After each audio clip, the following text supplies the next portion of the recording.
Yo, what it do, gang? Catch this cloud and come surf with your boys today, bro. We got my man Emerson Rogers at third in the building with us. I got my man Mink in the building. Come catch this cloud and surf with the gang, baby. Tune in, man. All right, bro. Let's get into it, bro. First off, shout outs to you, bro. You a young man, young black man in the city of Detroit, Michigan, bro. Straight up. From out here doing things that a lot of people wouldn't even attempt to do. You out here, you working, bro. Like, you put in overtime. You out here making films, bro. You out here, like, sending messages. Like, doing community work. Like, you out here really doing inspiration work, bro. What you doing is really cool, bro. Good looks, bro. I appreciate it, for real. All right, so let's get into it, man. So, you just put out a movie, right? Yes, sir. Yes, sir. You just put out a movie, bro. What's it called? It's called Just Is. Just Is. Yeah, man. Yeah, so it's a play off the word justice. When the premiere date? Man, So, like, nationwide, nigga. Nationwide, nigga. nationwide. That it's gonna have to drop. So sometime digitally, or like we might make an NFT, or some shit like that. NFT? But, You fuck with NFTs? Yeah, I fuck with NFTs for sure. You got to like educate me on that. All right, and last time I checked, your movie premiered in the movie theaters? Yeah, Magic Royal Look through a festival. We participated in. Shout out 48 Hour Film Festival of Detroit. So everybody who entered the contest was able to have a film screened at a Magic Royal Look. All right, and before we get too far into you, let's talk about the movie. All right. Yeah. So sure. First off, what's the movie about? Like, tell the audience what they should be watching. Show the audience your creative mind, bro. Like, not really show, obviously, but tell them that. Yeah, I'm vocalizing. Yeah, right. You know what I'm saying. Look, yeah. I done caught a cloud. Straight up. I done already caught a cloud, and I'm about to catch another one. Yeah. But this the Cloudsurfin podcast, and it ain't gonna be right if I don't be Cloudsurfin. All right, man. We on a ninth cloud, man. So the movie is about so it's about a team actually entering the 48-hour contest, and they have to figure out a plot for the film. But in the midst of creating the plot for the film, the director and the writer, he deals with a lot of witchcraft, and a lot of things goes on to the point where he gets possessed or cursed, and he has to live out the murders that he put out in his old films. So, all right. How long was he doing witchcraft? So like, he's been doing how long that was probably this for? he was probably doing it for like a year and a half. Okay. What caused him to like get into that? Like, right. Yeah. Right. Where did it even come from? Yeah. So this is pretty just funny. to let the podcast know we watched that shit too. It's on there. Yeah, shit is dope for sure. But we actually built the plot because when you enter the 48-hour contest, you actually get assigned a random subcategory. So the contest that we entered in particular was for horror films, so we knew it was gonna be a horror film. Oh. But when we spun the wheel, the two things that we got was witchcraft, and I believe it was something like possession or some shit. So the man's got into witchcraft. Yeah. How did he end up getting into witchcraft again? So he ended up getting into witchcraft because he was doing a lot of horror films. This crew had been running for a while, doing a lot of short films and stuff throughout the city. So on the way of him making the films real and doing research for him, he got indoctrinated into witchcraft. Throughout the whole film, this curse is getting worse. And the curse is because he's dealing with witchcraft, but it's also because he's been putting out a lot of films that portray fear. And the whole theme of the movie is that the mind is very impressionable. You know what I'm saying? So anything that we watch, anything that we consume, whether that be food, water, entertainment, anything we see here, it all gets absorbed into our subconscious and eventually to our behavior. So that was kind of the message of the film, as you got a lot of horror directors or a lot of big production studios who made billions of dollars off of horror films. And as people who are sometimes not all the way conscious, we absorb a lot of that shit, and it becomes into our behavior. So that's a very good topic to discuss about today's society too, bro. For sure. How does the title play into the movie? Right. Yeah. Right. So it's like justice, right? Because the demon that takes possession of the director, Sonny. You. I played the character, but Good play, though. Thank you. His name, the demon's name is Just Is. You know what I'm saying? I thought it would kind of be generic if I called him Justice, but if I called him Just Is, like, because really when you think about justice, it's just is, nigga. Like, you received this because of what you did. Very plain and simple. Very karma is very plain and simple in my opinion. So what was your inspiration for the movie? Like, Inspiration. Yeah, like your inspiration. Like Yeah. I know it was a horror movie that you had to come up with the film festival. Yeah. And I know you had to pick the 2 categories. But Yeah, what made you lead? Yeah. What made you lead with that message? What made you lead with that? Like with the just is. Right. So that's a very good question. So we got the categories picked for us. Let me start with that. But before we even got into production with the film, me and Sonny was coming up with a lot of ideas. Sonny is the main character. His real name is the same as it is in the film. But we would always just bounce ideas off of each other. That's like, okay, like I know we can have some cool shots and like we can make a movie look cool, but it would be also dope if we could, put a message through it. Yeah, I had actually worked with the editor and the co-director before this production even began. So in the summer, I worked on something called Magnus. And it was pretty much a short film about self-driving cars abducting black women in the city. So I acted in that, and I just built that same squad off the people I had worked with in that production. And my stepbrother actually, he like, yo, I'm going to this screening, like this shit at Redford Theater. They showing a bunch of short films. My friend, her brother's in the contest. So I'm like, yeah, I'll go. So I went and checked the films out. I liked the films. I liked the whole idea of it being a competition. Met the owner. Her, she was very cool. She was great. Her name is Jennifer. Shout out Jennifer. Shout out Jennifer. Yeah, she's actually the GOAT, like for real, in the city. She's what's her Instagram and so we can find people can find her. I had to look it up. I had to look it up. We can leave it in there. We could link gonna be in the description. Link in the description for sure. But yeah, hey, we giving everybody free shout outs. Free sauce, free shout outs, bro. Cloudsurfin. That's what we all do. We all got a cloud surf together, baby. Oh. Hey, man. Hey, groovy, baby. If you feeling inspired, hit the link, bro. You find her. So y'all, all right. So you got into the first film. Yeah, so after I looked it up, we registered for the next one, which was the October one. She let me gonna be doing horror films. I'm like, man, I know somebody perfect I could do this shit with. Sonny, he helped me build and give me confidence in like the whole plot and the script and shit. And Joe, which is our editor, a lot of post-production, a lot of he's just more of a film production genius, him and JJ, which is the co-director that helped us out with. They have a lot of experience in films, and they came through huge with the squad.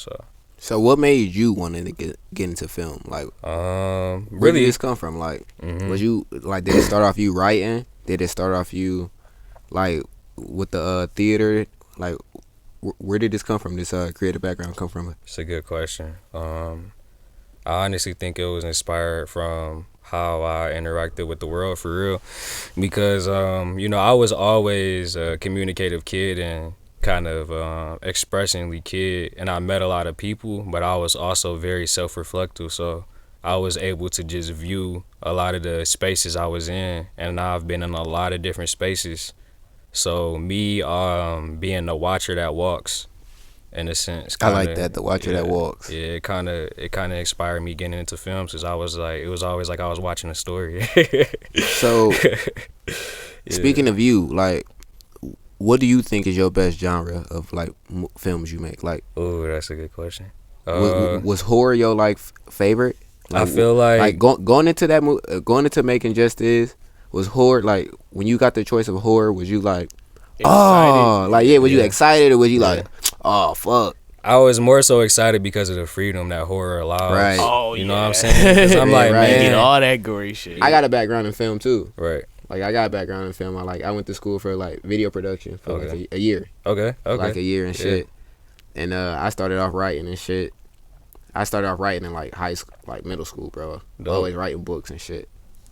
And like that's why like I needed this interview, bro. This shit was fire. Like, bro, like having a creative genius, like somebody who can like express his thoughts into like a motion picture. Straight up.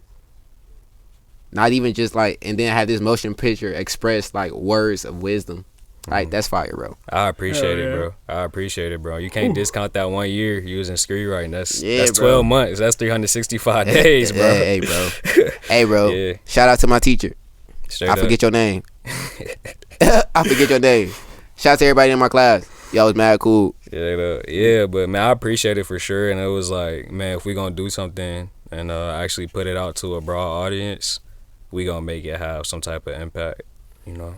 Hell yeah. So- One thing I want to say is you kept it in the family, bro. You should shout them people out, dog. All the people who was in there, dog. Oh hell yeah. So yeah, of course, you know, Sonny, my main man, is the main character of the film. He's you know the shit. Very great actor. Came through in the clutchest moments, helped me with the plot. My brother Donovan, you know what I'm saying? Donovan is a huge theater star, music, acting, sing, dance. He's just like a superstar, you know what I'm saying? So Shout out Donovan. yeah, he's the shit. Then we got Tay. Tay, you know, he's the man, you know, music production, DJ, like a very big influence on a lot of my creativity, and he kind of exposed me to a lot of the influences I had in terms of music and art in general.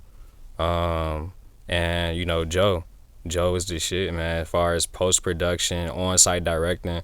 He had helped direct a lot of other short films, and he's been to school for film production, so he was very big in helping me, you know, like,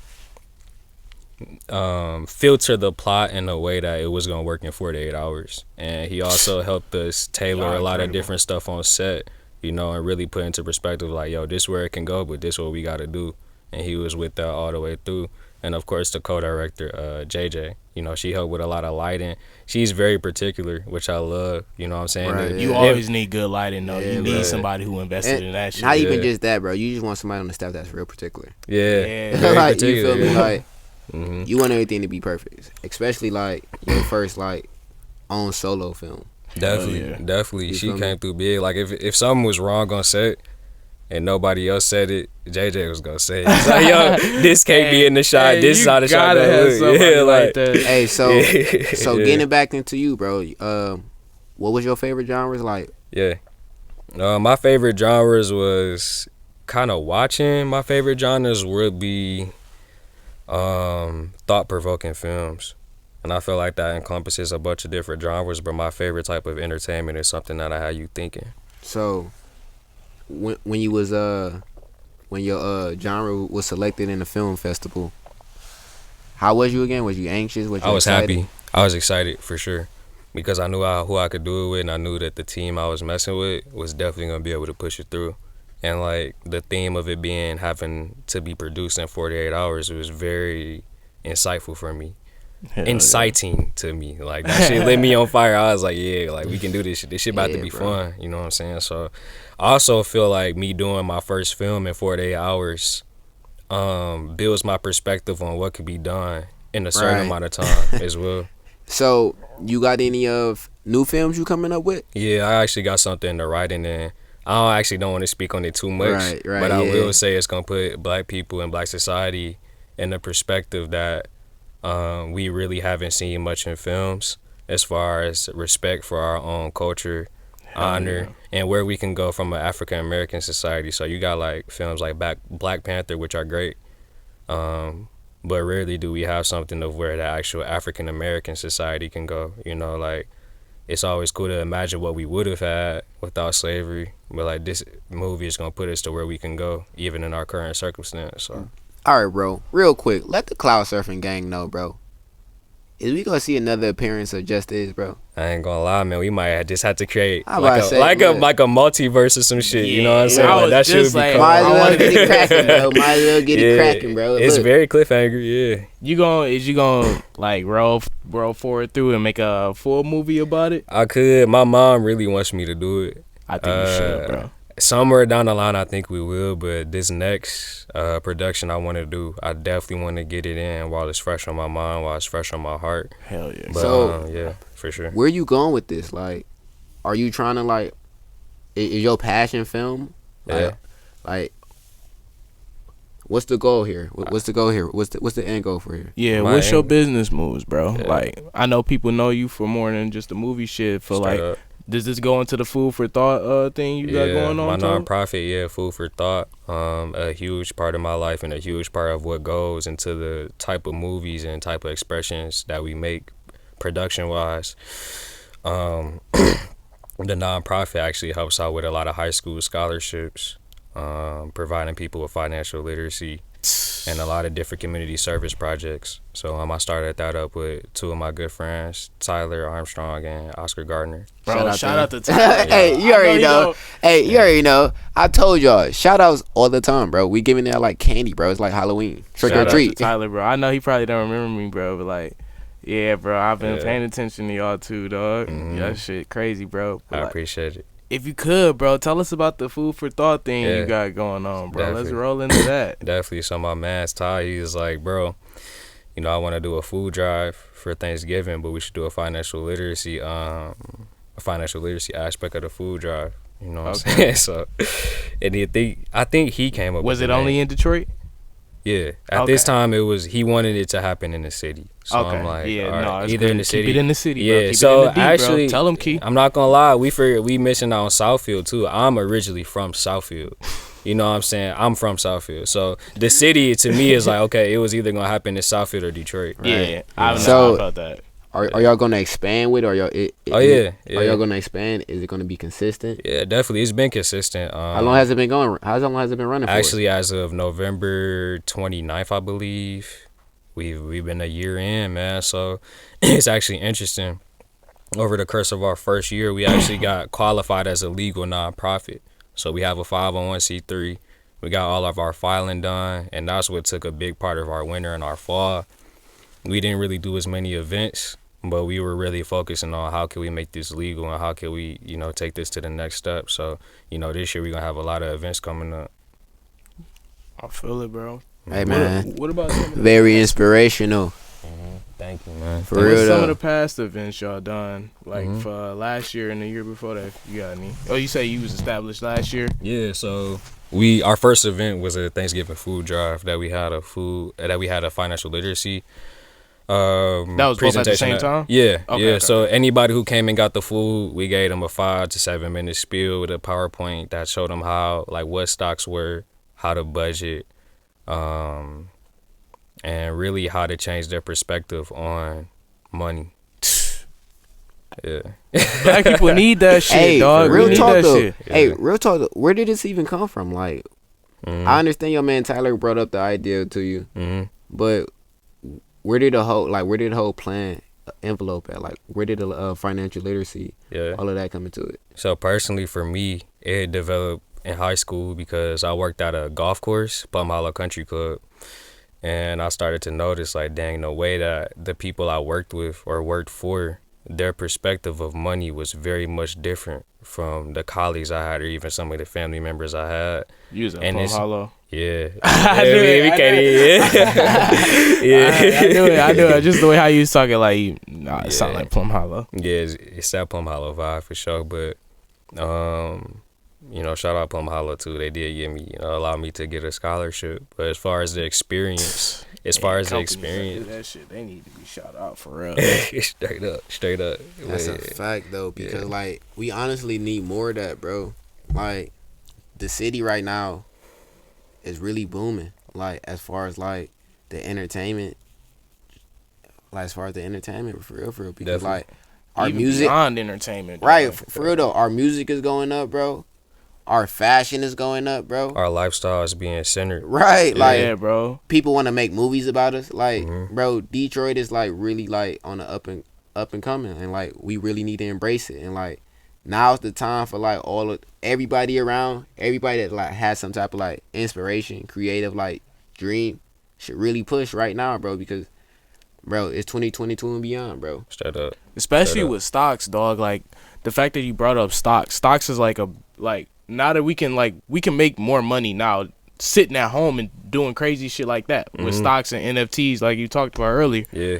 But so let's get into you being a DJ. Oh yeah. I feel like me being a DJ was always from my love of always wanting to be on aux or having some type of influence on my surroundings.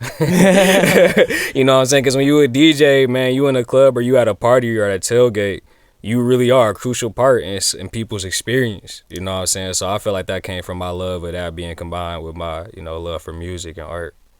You started off on record box, bro? Yeah, record box. Yeah, that's my shit. My DDJ.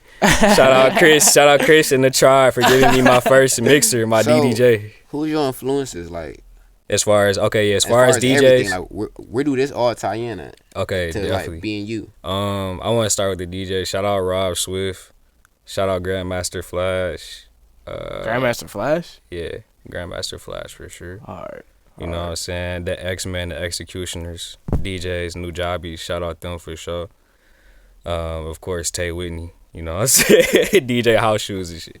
That's an inside joke. But as far as influences in general, on art, I would say Bruce Lee, and more in particular, like old Bruce Lee movies.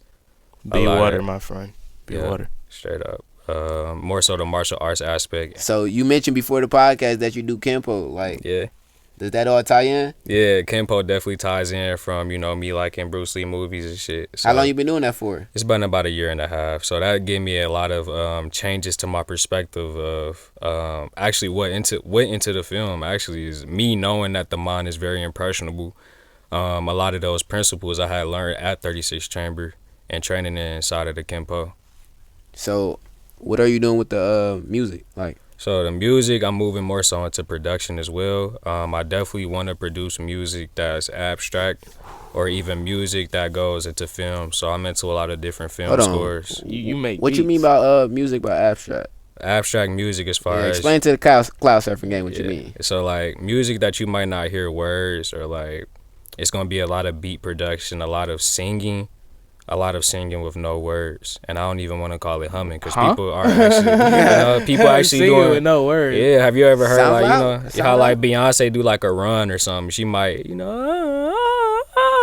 a lot of that, like opera. Yeah, I guess it could be considered opera. Opera is more of a genre, but I'm talking about the type of passion that people put into without having to put out words. You know, in the music. So it's gonna be a lot of that, a lot of different music that could be in films and video games. So it's, going back to inspiration, that was a lot of my inspiration was video games. A lot of video game scores like Kingdom Hearts 2.